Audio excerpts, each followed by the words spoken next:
Ito, magluluto tayo ng okra na may kamatis. Parang adobo lang siya, mga kalangga ko dyan. Adobong okra.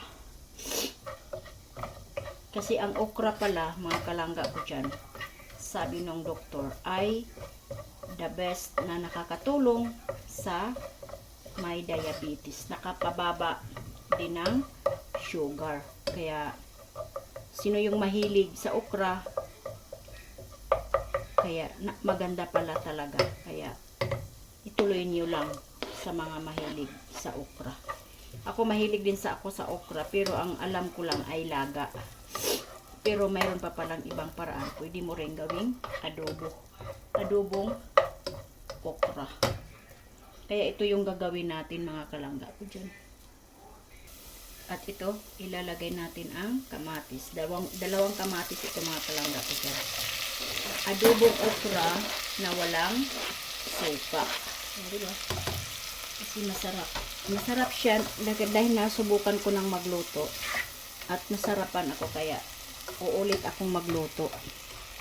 Hintayin lang natin yung kamatis na magiging caramelize. Saka natin ilagay ang okra. Yung iano lang naman natin, asin, konti, at black pepper.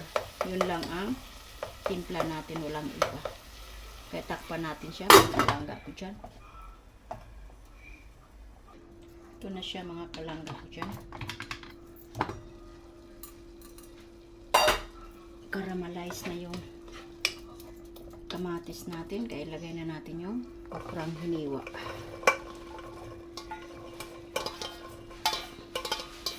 Konting halo. At yung apoy natin ay dahan-dahan lang. Walang tubig ito, mga kalangga ko dyan. Ha? Kaya para siyang adobo. Halo lang. Saka natin lagyan ng asin at tatakpan. Kaya lalagyan natin siya ng asin ngayon.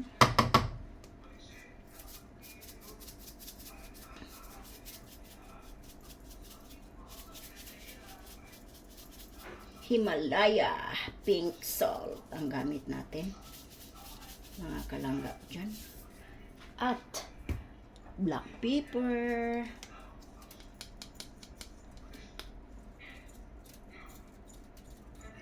Okay, konting halo uli. At saka natin tatakpan. Basta ang apoy ay alalay lang. Okay. Kaya tatakpan natin uli kasi sa kanya ay lintil na pula at patatas. Yan ang kanin niya. Parisa namin ng inihaw na isda. Ito na siya, mga kalangga ko dyan. Ayan na siya. Ganito lang ang luto.